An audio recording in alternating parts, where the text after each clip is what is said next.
Hello, hi, I'm Mrs. H. Welcome to my pattern matching masterclass, live at 5-ish. Hello, thank you for joining me. Got my new studio furniture here. Oh look, it's my book. Got my all of my fabrics behind me. It's a much nicer setup than we had before. We're still waiting for a little bit of studio furniture to come. So, yeah, hi, hello. So, pattern matching. We are going to be using a fabric that was gifted to me for the purpose of this masterclass, and it's by Lewis and Irene, and it's called Tulip Fields, and it's absolutely gorgeous. Let me show you what I've got. Hang on, sorry. So this is the fabric, and it's got these tiny little mice and windmills and tulips, absolutely gorgeous. And that's what I'm going to be using for my tutorial today. And I've got the matching lining to go inside as well. I'm going to make a carpet bag from it, and I'm going to attempt to use red cork for the gusset, which we all know I'm the world's biggest fan of red. So I'm not sure how that will do. So yes, hello, hi everybody. Thank you for joining me. Hi. As you can see, my hair is getting even longer than it was before. I've got wings on the side now. So yeah, week 14 in lockdown, aren't we? So next time there's a big pandemic coming, if we could all just grow our hair really long so we could put it in ponytails, that'd be fine. Yeah, okay, so we're going to talk pattern matching. So I'm going to turn you around and pop you in my little holder there, and I'll show you my workspace. As I said, we've got the new furniture, but we haven't got all of the new stands and set up and stuff. So yeah, okay, right. So let's think what to do. So I've got a little stool. Das gave me a little stool to stand on, and I'll turn you around, and there we go. Okay, so there's the desk. Just got to put you in the holder now, which is easier said than done. Okay, can we see? Everybody see okay? There we go. Okay, so there's my desk. Ta-da! And I've pre-cut one of my panels for the carpet bag. And of course, we all follow the pattern when it says to mark the top, the centres, don't we? So I know that that was the centre, and I lined it up with my windmills, so they're in the centre. So just to let you know, I can't see if you have any comments. So if I miss anything, I'll come back to you afterwards and answer. Okay, so can we all see okay? I'm saying to you, I can't see if you comment, and then I'm asking you questions, which is excellent. Good work. Okay. Right, so I've cut my main panel out for my carpet bag, and this is the pattern piece for the carpet bag. So for the main panel, it has you cut like that, and then you fold it on the dotted line to cut the outer pocket. Okay, good. So what I've done is I've cut my main panel, and I've added my interfacing. I use a medium weight interfacing. And then I've cut the interfacing for my pocket. No, hang on. Before I do this, because this gets complicated, ignore all of that. Okay, so I've cut my panel, and just suppose you want to make another panel exactly the same.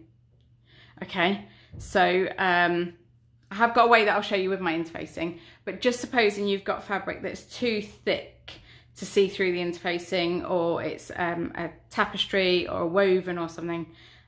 So this is one way of doing it. So you get your fabric like this, plenty big enough. Obviously this will be like a full metre or whatever it is you've got. So you cut one piece of your fabric, and then lay this on top of your big piece of fabric. And what you need to do now is look at the edges and the sides and the tops and line up the features so that you haven't got, I don't know, a mouse with two heads, or So on this part there, if you can see, I've managed to line up that windmill pretty good. Now just go along and check, and that windmill maybe come a little bit to the side, maybe a touch down to get that tulip, maybe, and you just sort of wiggle it around a bit, and you can just on the very edge of your fingertips just sort of smooth the fabric until it moves just very gently on the bottom piece of fabric, just to make sure that you've got it in the right place. Like there's a tip of a heart there, and this is a little bit tedious, and you have to sort of so the top looks pretty good, the mouse on the side there looks pretty good. Just every adjustment that you make, that mouse tail looks pretty good there. Every adjustment that you make is at risk of moving it out of place somewhere else. So on camera you probably can't see that very well. That's where my one panel is. Okay, so you sort of use this one panel as a template, and then once you've got it in a place where you can't really see any wonky edges, and it looks like that little mouse is all whole and fine, and this windmill is fine and that windmill is fine, then you can pin your top layer to your bottom layer, making a really good effort not to shift it at all.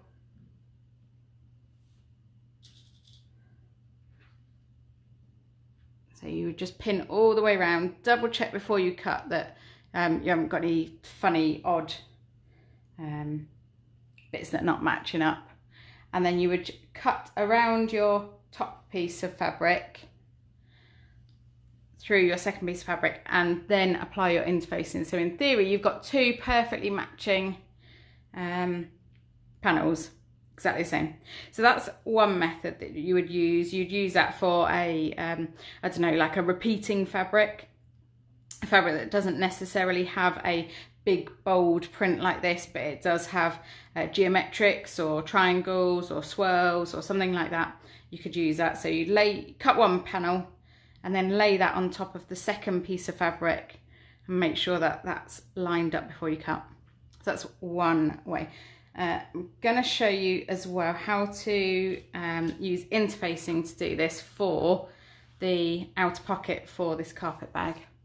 So I've got my interfacing here ready cut, and this is the size of the outer pocket. Right, so I've marked my centre points, as we all do, because we all follow our patterns to the letter, especially those of us who write them, obviously. You can tell I'm being sarcastic there. Now I've got my interfacing, and I'm going to lay this on top with the glue side up. Okay, that's really important. So this is the right side of my fabric. This is going to be my outer panel, and this is my interfacing piece for the outer pocket, and I'm laying it glue side up. Okay, and I'm just going to make sure that that is completely centered in place and all the edges are perfectly matched up. Fine. And I'm going to add a pin in the top of each corner just to make sure it doesn't shift around while I'm doing this, maybe in the bottom as well. Seeing as I'm demonstrating, I better do it properly, hadn't I? Not that I ever cut corners, obviously. Okay, so now you need a pen, and I'm just going to use a regular biro pen so that you can see it.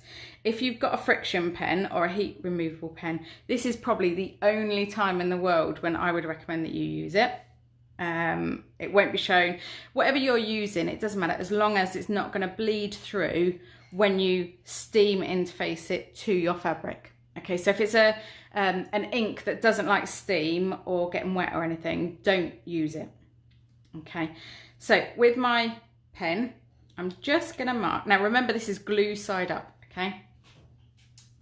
And I'm going to mark some features of my fabric on the interfacing. So I might do maybe a windmill sail there, tulip over here, a bit of a cloud there. And you can do as much or as little of this as you feel comfortable with. I'm going to do that bit of cloud there as well. And what I'm aiming to do is just get a few feature points to help me line this up on my other piece of fabric. So however many pieces of, or however many bits you need to draw, do that. So there's a nice heart there, do that heart. So I've got a few pieces on this side, do another couple on this side. I won't do a mouse because I'm not very good at drawing, so if I can't see it very well through, it'd be hard to match up. Now just do the little picket fence there. You could do this on any kind of you know, pattern fabric, anything that you can see through the interfacing. Okay, so can you see okay on the camera that I've got a few different markers set up there? Just do the heart there as well. Okay, so if I just separate these layers, you'll be able to see it a little bit better.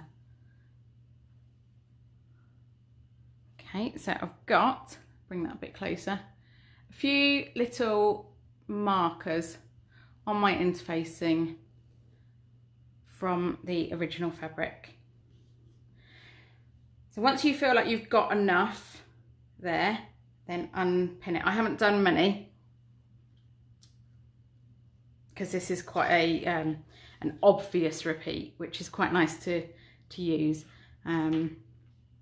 Do as many as you're comfortable with, as long as you're not using a pen that will be seen through. So if you're using a white fabric or a pale fabric, you'd want to use a friction pen or a heat or an air removable pen or something like that. No, hang on. Am I right that air removable pens, once you iron them, they become permanent? You might want to double check that before you do that. It'd be terrible, wouldn't it? Right, so take your interfacing off and move your panel out of the way. And then you are going to need the wrong side of your fabric. So this is the panel that we haven't cut and we want to cut the pocket from. So I've got the wrong side of my fabric there, and then glue side down because that's how we're going to fuse it. And now I just need to match up these features on the interfacing. So that's not right. So I tried matching that up with that, but I don't think that's a heart, that's a tulip. So I'll move that down to that tulip. And I've got a, I'm not sure you can see these very well. Let me see if I can draw over them from this side. There's a little heart there. They show up pretty well to me in person, but just want to make sure that you can see on screen as well. There's a few windmill sails here. What's that? A cloud. I might put this on my pattern piece. There we go, we can see a bit better now. Whose silly idea was it to get a grey cut in that, eh? It's probably mine. Grey's my favourite colour. Which is why I was so pleased when Jen sent me some grey fabric. She must know me quite well. I love Lewis and Irene, they're great. Right, and one little heart there. Okay, so hopefully you can see those markings on the screen. So I'll try again. So fabric, right side down, wrong side up. And then interfacing, glue side down. And we're going to try and match up these markers. So just move it around your fabric. So I know that that's a picket fence, and I know that that's a windmill sail, and I know that that's a picket fence, and I know that that's a cloud. So it's not gonna fit. It probably would fit okay there pattern wise, but that's gonna go off the edge of my fabric. So we'll move that down. So I can line up these two windmill sails there, but that's not lined up there. So I need to shifty across a little bit. and just that's fine lined up there. That heart, that cloud, that windmill sail, that heart, and those windmill sails there. So once you're happy that you've lined up your little drawings on the fabric underneath, then fuse that into place. Take care not to shift it around as you're fusing it. Fuse it into place and then cut out around the outside of your interfacing panel, and that will then give you a nicely interfaced pocket panel to match your outer panel. Do you know what, I could do that? Oh, hang on, got to reach a switch for the iron. Hang on, turn the iron on. Look at yourselves. Could do that now for you. We've got time, haven't we? So I hope everybody's safe. Hope everybody's in. Are we all out at the shops shopping for Britain? In Wales now we're allowed to go to the shops, although I haven't, because it's not really my #1 thing to do straight out of lockdown. Right, so I can move this over to the ironing board, which you might not be able to see, but it's right next to me. So I'll just give this a quick press and double check that I haven't moved all of the markings around as I've moved it. And just try and make sure that you don't move or shift the interfacing as you are pressing it on. Do you know, when I'm cutting out, I'm very lazy, so I like to think that this saves me time, but I always cut out my interfacing pieces and then fuse them onto the fabric and then cut out the fabric.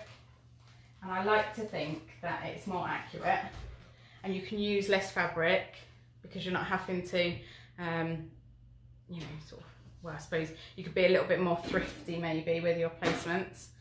And I like to think it saves time. I'm not sure it does save time, but I like to think it does.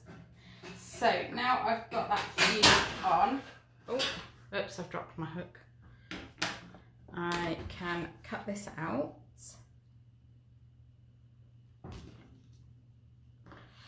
And then I'll be able to show you how it looks on the main panel. If you see any wonky cutting out, we'll just pretend that it's the tools, okay? A faulty rotary cutter or something. Sound okay? There we go. Right, so I just whiz along, I always whiz along the straight edges with my rotary cutter and then just do the curves with scissors. Okay, I do really like this fabric, it's quite nice. But I have to tell you, obviously, that it was gifted to me for the purpose of this tutorial. I have to tell you that, otherwise I'm breaking some laws, I think. But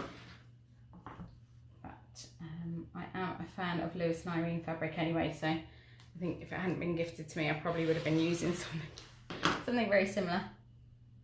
It just works very well because it's got a nice obvious pattern repeat.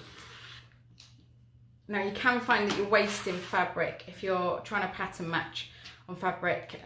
Certain fabric designers offset their pattern repeat, don't they? So instead of doing them like this, they sort of do them one there, one there, one there, one there, one there, and you can find that you're using quite a lot of fabric. So if you want to pattern match, particularly on a bag, always buy more fabric than the pattern tells you to. And if you've got anybody keeping track of how much fabric you're buying, you can tell them, you can say, Mrs. H says, and I didn't put it in my book, but we'll pretend it's in my book. So Mrs. H says, I need to buy more fabric than the pattern says, just in case of pattern matching. Okay, so nearly finished cutting this out. And okay, so there's my lovely pocket. Oh, look at those little mice. Aren't they so cute? Oh, they're so lovely. And we'll get my outer panel. So in theory then, once I sew this up and attach my lining, then I can place it on, and you shouldn't really be able to see where the pocket is. Now once you've sewn your line into it, so you sew the pocket line in, turn it over and iron it. Place it onto your main panel and just move it until it matches perfectly. It's better to shave off a couple of millimeters around the edge, around the bottom edge or around there, rather than have something that looks like you've tried to pattern match it, but haven't quite achieved it. So that would look not very neat at all, would it? But, or, you know, something like that would look not very neat. So just move it up until it matches as best as you can. Even if that means it's slightly wonky on the bottom edge. There we go. So then when you baste that pocket on, baste around or pin it in certain strategic places and baste it around the outside using a long stitch. I usually use, what is it? I think it's number 6 on my machine, which is the highest it goes. Baste it around the edges. And then if you've got any little bits on the edge where it doesn't quite meet, trim those off afterwards, okay?